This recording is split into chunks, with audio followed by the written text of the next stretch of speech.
Major funding for KPBS Evening Edition has been made possible in part by Anderson Plumbing, Heating and Air, proud to support the mission of KPBS and privileged to serve San Diego clients. Anderson Plumbing, Heating and Air, helping homeowners maintain drain, heating, and cooling systems since 1978.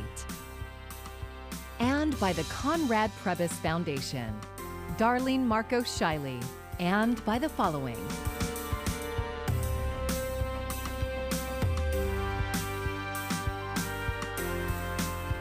And by viewers like you. Thank you.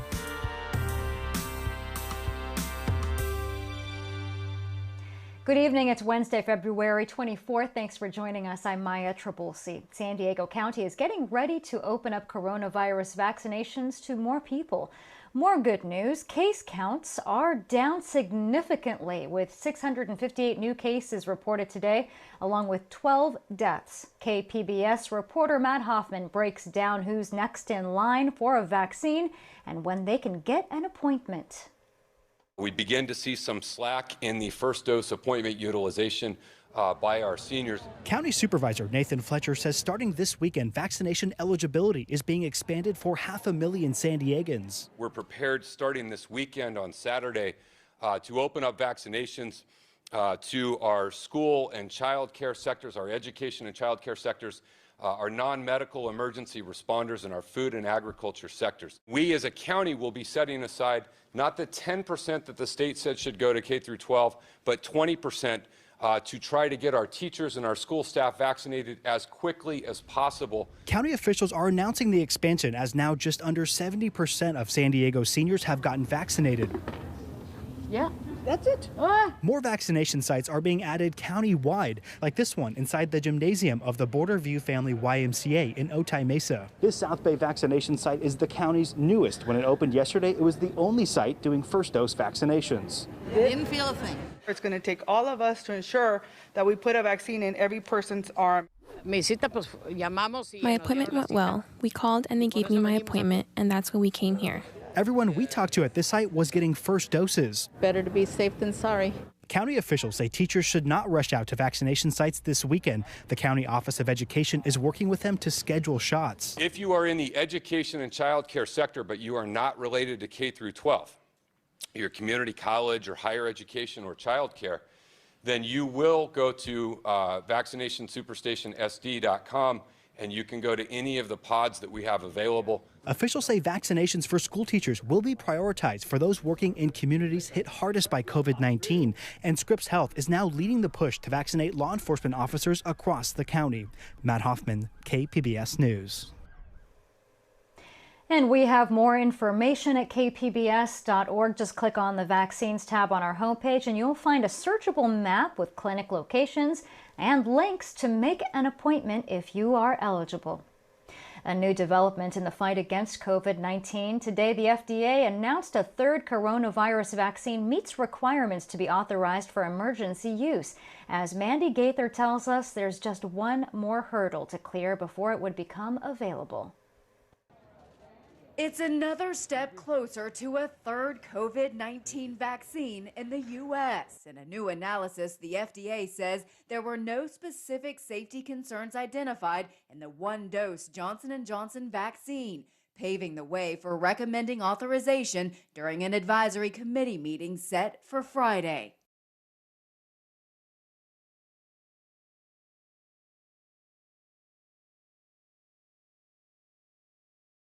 The Johnson & Johnson vaccine is different than the others now on the U.S. market. It doesn't have to be frozen and is made by taking a small amount of material that codes for a piece of coronavirus and integrating it with an altered, weakened version of a common cold virus, allowing it to enter cells but not replicate itself and make people sick. The immune system will then react against these pieces of the coronavirus, offering protection for those who get the shot.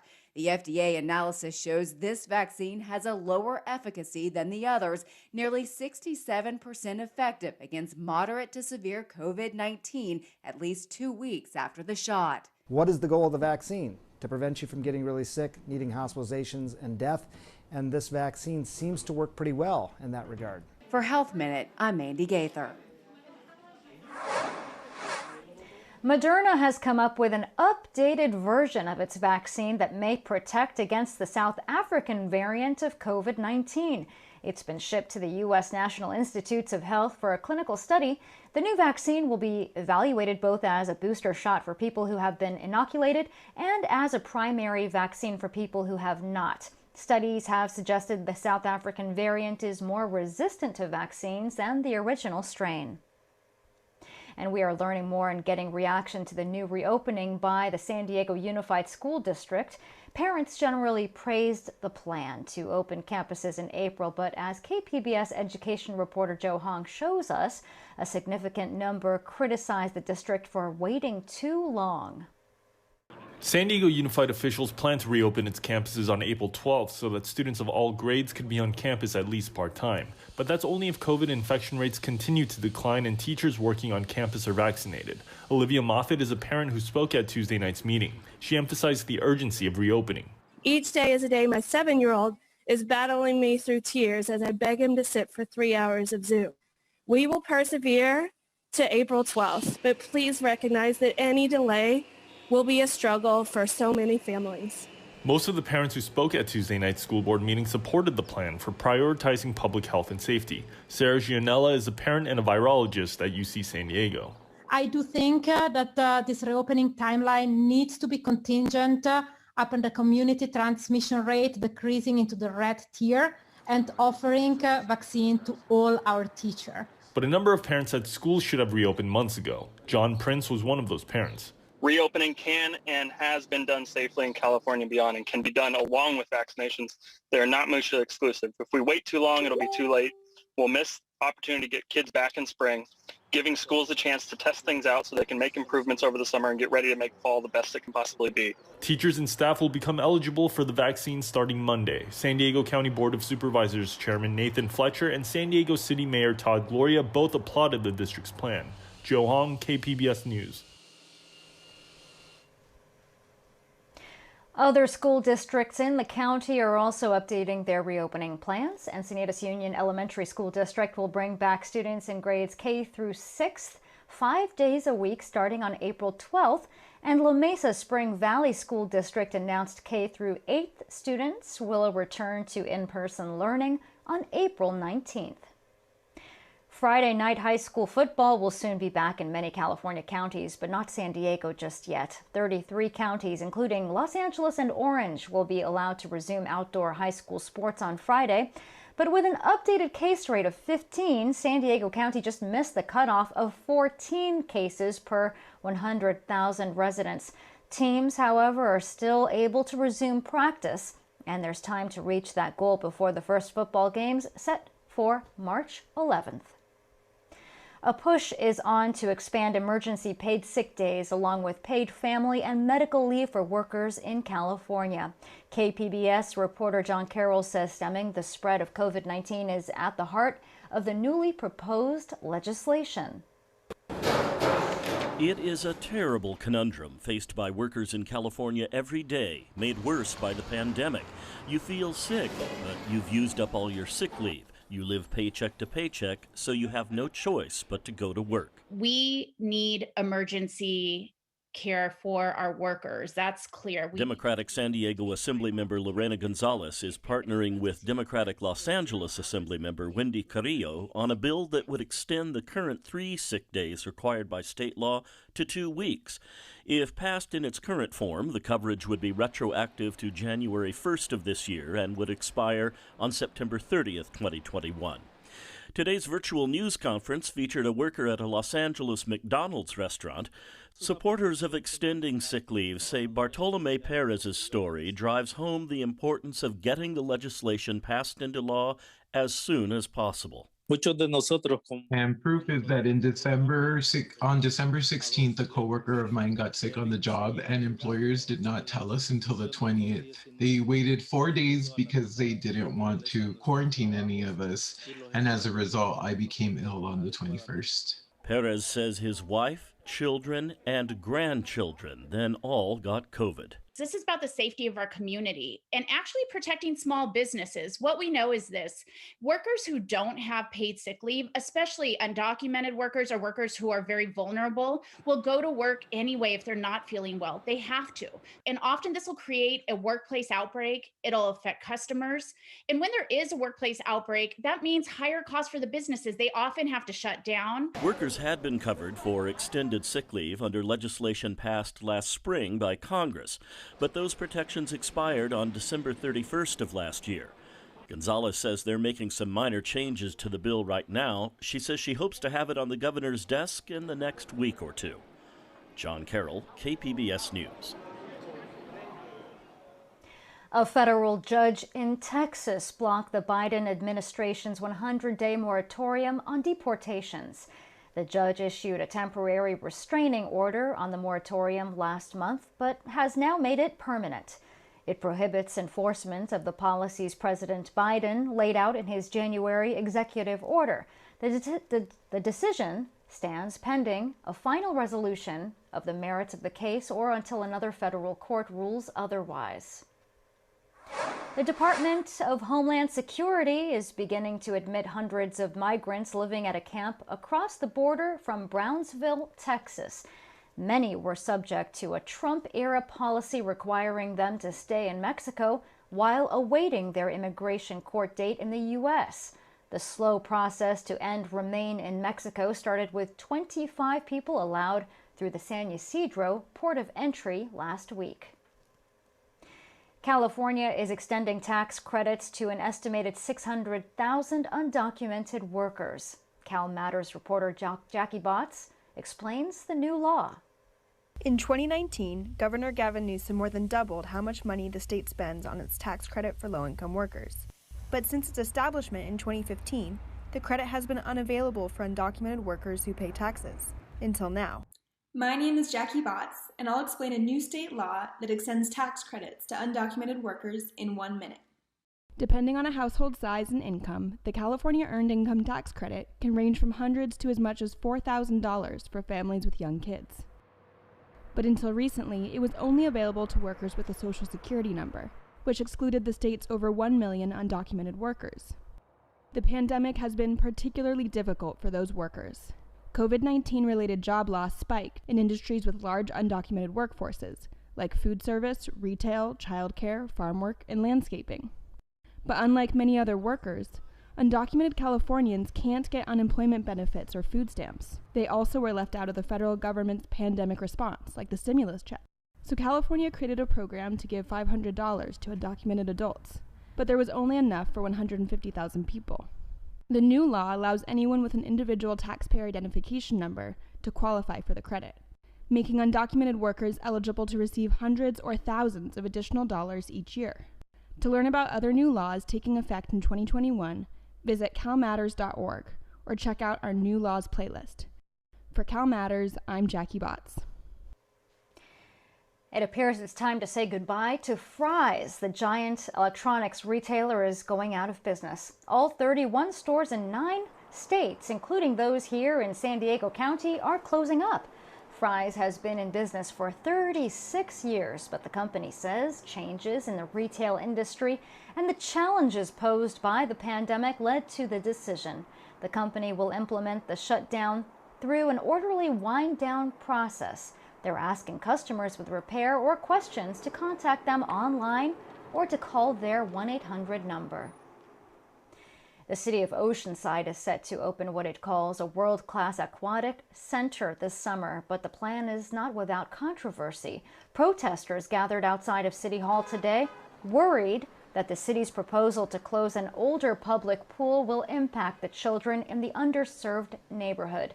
KPBS North County reporter Tanya Thorne has more on the debate happening right now. The Brook Street Swimming Center has been serving the community here in Oceanside for over 50 years. But now, Oceanside City Council is considering closing down the facility in order to offset costs for the new aquatic center on the other side of town. The new El Corazon Aquatic Center will offer 2 big pools, a splash pad, locker rooms, and much more. But there are concerns about its operating costs. So at a recent city council meeting, council members offered an idea to cover those costs. You are basically proposing to close the Brook Street pool? Yes. We have more important budgetary items that we should be spending these funds on than a pool. The suggestion is opposed by Mayor Esther Sanchez.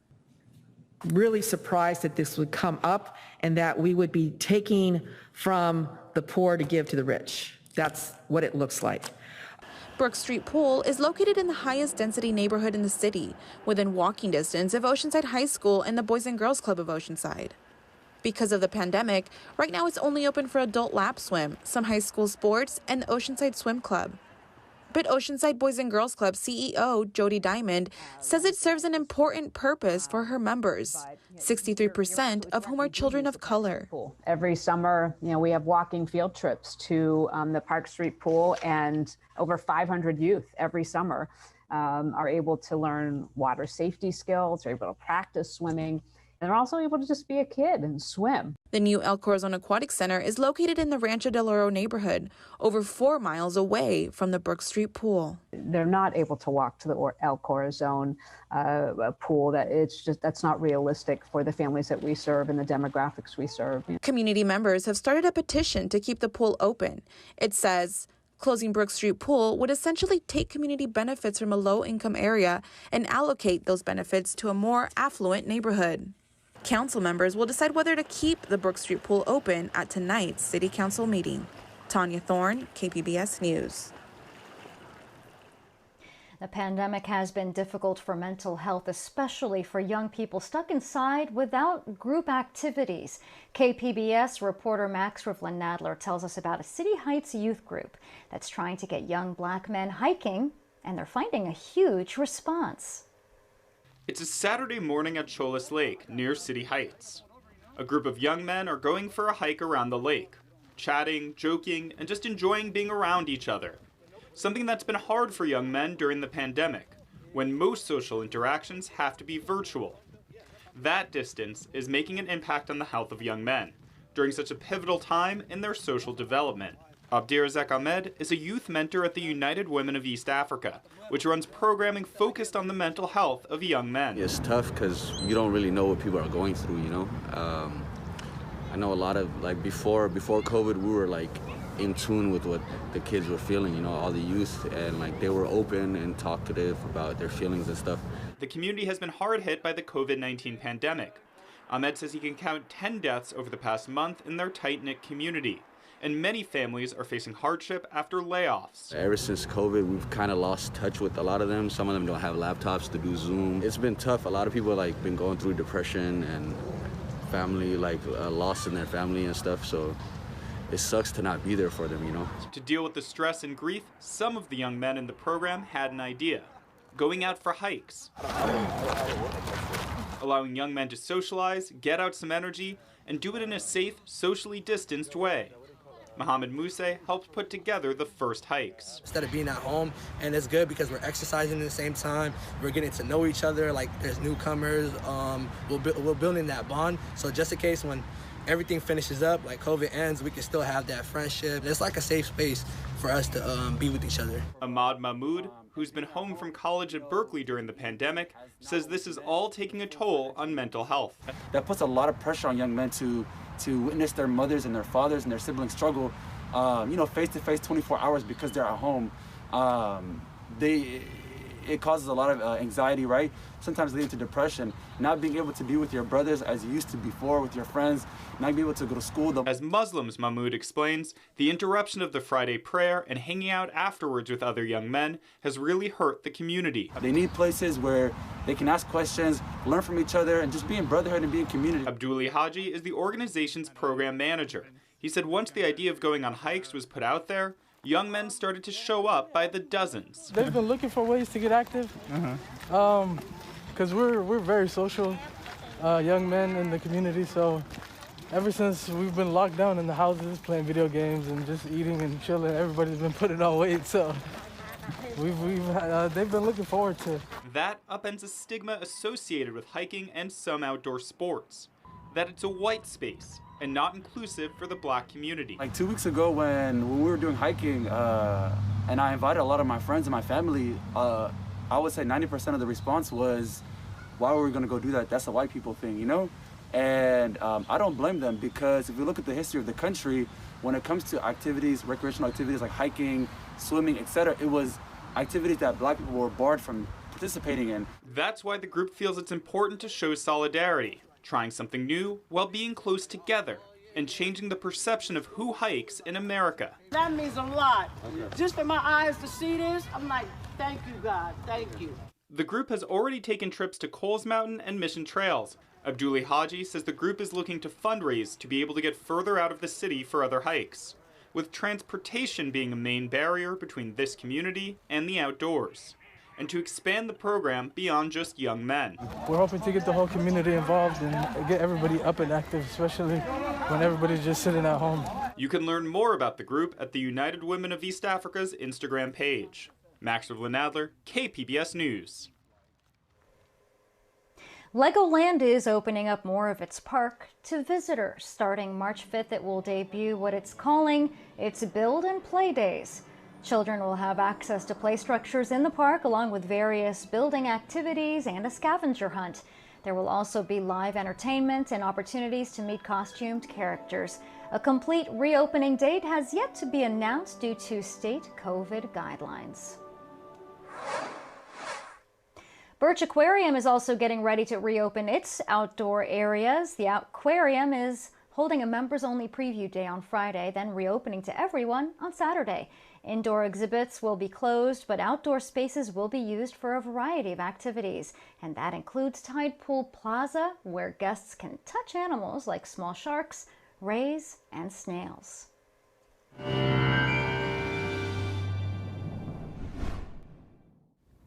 Strong winds return to the area Wednesday night and into the day on Thursday with the Santa Ana event.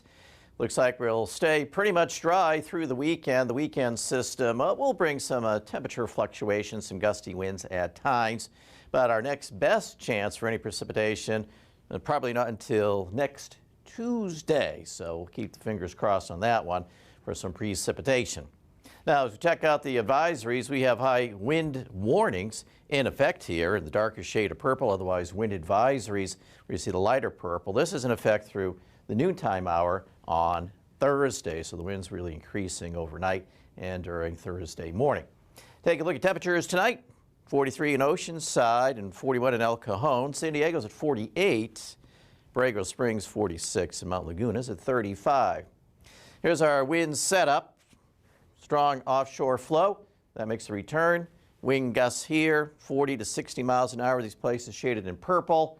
And some of the usually windier spots could see gusts to 80 miles an hour, maybe even higher. Here's a look at our temperatures. We'll be in the upper 60s, Oceanside to San Diego. So that's a little bit above average. And Ramona's up to 71 and El Cajon 76, so slightly above average here. Borrego Springs at 70, Mount Laguna at 49. Our next system approaching from the northwest on Friday. That will sweep down across the area Saturday and Sunday, but we don't see any precipitation with it. It's one of those inside sliders. And we're not talking baseball. Here we go. Temperature-wise, cooling off a little bit Saturday, but it looks nice Sunday into Monday. Inland sections, nice and warm on Friday, and then a slight cool down, but Monday looks terrific. And as we head our way to the mountains, temperatures near average, then it turns cooler with that system over the weekend. And here in the deserts, temperatures here rising well above average and then cooling closer to average Sunday and Monday. And for KPBS News, I'm meteorologist Mark Mancuso. I'm Judy Woodruff. Tonight on the NewsHour, the Biden agenda. The president pushes for COVID relief as a nominee faces stiff opposition. Coming up at 7 after Evening Edition on KPBS. So-called ghost kitchens are helping keep restaurants alive and even grow during the pandemic. Barrio Food Hub recently opened in a warehouse on Boston Avenue in Barrio Logan. There's no dining space, only small kitchens, so they operate through pickup and delivery only. The hub is helping some 23 businesses expand locations or get their start. One of them is William Stewart, who co-owns Willie Wings with his grandmother and uncle. We ended up start cooking out of my grandma's house, and then we ended up here with a big blessing. The impact has been real big. We've been able to market our food out to the whole city basically now. The hub also allows others like Cali Comfort Barbecue in Spring Valley to expand to a second location for only a fraction of the cost of opening another restaurant. You can order from the restaurant on apps like Postmates or Grubhub and choose delivery or pickup. Get them while you can. Spring training tickets are now on sale, and it's your first chance to see the San Diego Padres in action. With excitement high and attendance limited, tickets for all 14 games at the Peoria Sports Complex are expected to sell out and fast. Just under 2,000 fans will be allowed because of coronavirus-related restrictions. The Padres' first game is on Sunday against the Seattle Mariners. And here's another look at our top story. San Diego County is opening up coronavirus vaccinations to the next group starting on Saturday. That includes people working in the fields of education and childcare, non-emergency medical services, including law enforcement, as well as food and agriculture. Since they are prioritized as school districts work to reopen, the County Office of Education will work with K-12 teachers to schedule their shots.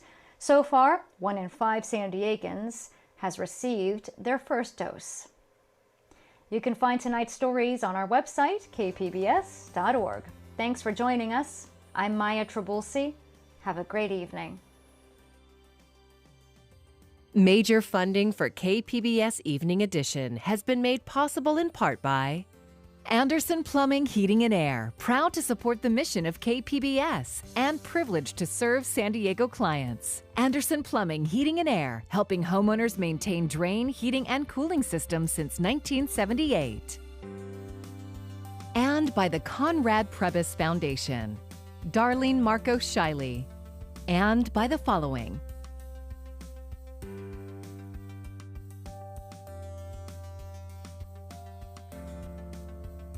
and by viewers like you. Thank you.